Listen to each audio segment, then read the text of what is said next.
He said, Jermaine coming back. I said, for real? People heard you was coming to town, man. Phone been ringing crazy. You always represent for the ville. We love that shit. People be wanting you to come in and say your favorite. You can't make everybody happy, man. It's the target, right? Whoa! Shut up, nigga! More tickets you win. Nigga, it's a plane. It's not no fucking... How are you getting smaller? Old stomping grounds, high school, Terry Sanford, class of 2003. My first cipher was right up there, look. I was like 5'7", high-pitched voice, skinny, walked up there with all the big boys. A bunch of people in the cipher, and there's 2 or 3 lines that he rapped were blatantly from one of my favorite rappers at the time, which was Cannabis. And as soon as he said it, my natural reaction was like, oh, like, yo, you biting, like, you a biter. I said it out loud, but I really didn't know I was saying it. I just reacted. But when I said it, it's like the fucking record stopped. It was like, and everybody looked like, what you say?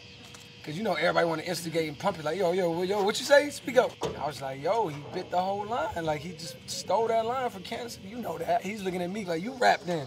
Well, I was like, all right. Like, all right, cool. I was waiting. Like, but really, I was nervous. I acted like I wasn't nervous at all, though. Like, I looked like I was mad confident and destroyed it. It was over from that day forward. Like, I was right over there.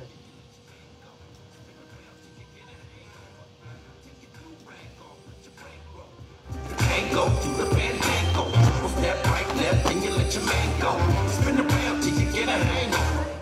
I'm a master in disguise, moving swiftly to the thighs, move faster than me. Then I recognize that I ain't really got nothing to hide, but the rap word skinny girl second, fat girls first, and Compton is still on my mind. I remember when we used to get scared. We used to live right there on Lewis Street. You know Lewis Street right there? Yeah, that's where we used to stay. That's why I used to come to skate ring all the time, because I used to just walk.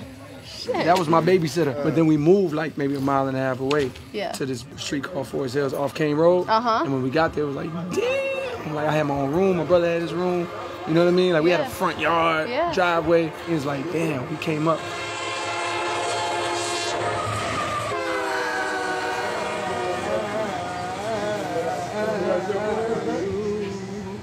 Boys and Men had international feel, dog. 5 steps. Y'all played Julia already? No.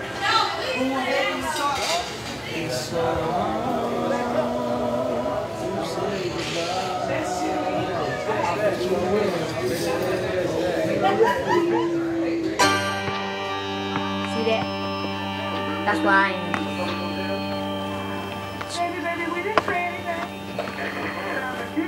Wu-Tang! Wu-Tang forever gone. You know what I mean? I mean, it's sometimes the elements of life in my seed. Hold on, let me go get my seed. Hold on. Cause when I drop my seed right there, you know what I'm saying? I want it to be perfect in every way, you know what I'm saying? Cause the elements of life, you know what I'm saying? Cause when we got the seed, you know what I'm saying? You gotta be straight, you know what I'm saying? You gotta be straight.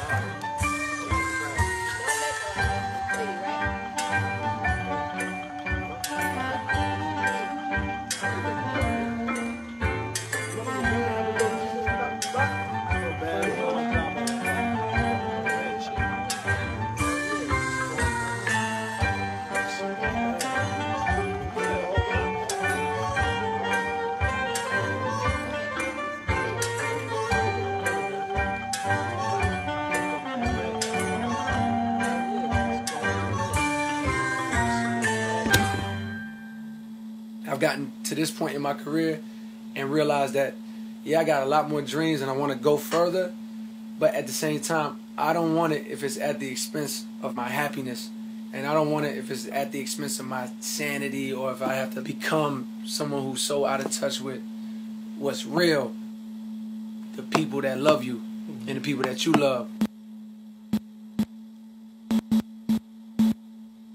There's There's a lot of people in Hollywood right now who have been there for a long time and they've forgotten about their small town lives because they like this life better.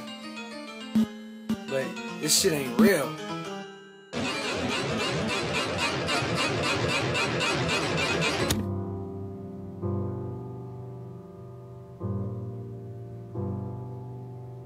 I had to put blinders on for a long time, focus on career. What suffers in the meantime is my relationship with my mother, my relationship with my brother, my relationship with my girl. Of course, I love these people and they love me, and they'll forgive me and oh, I understand, you're so busy. That might work for a while, but I'm at the point where it's like, nah, man, I want to be a better son. Spend more time with my mom, even get to know her better. At this age, I'm a grown man now. Getting to know her now is way different from getting to know her when I was 15. I didn't know shit about myself at 15. Same thing with my brother, same thing with my girl, same thing with my friends. Ultimately, that's what leads to real happiness. That Hollywood shit is fake happiness. Hopefully, I caught myself just in time before I fucking fell into this shit.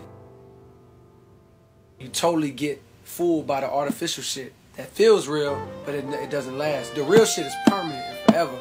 The artificial shit, you gotta keep chasing it.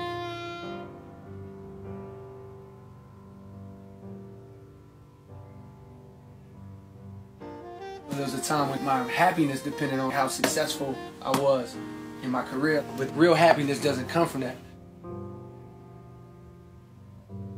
At 29, I'm figuring these things out.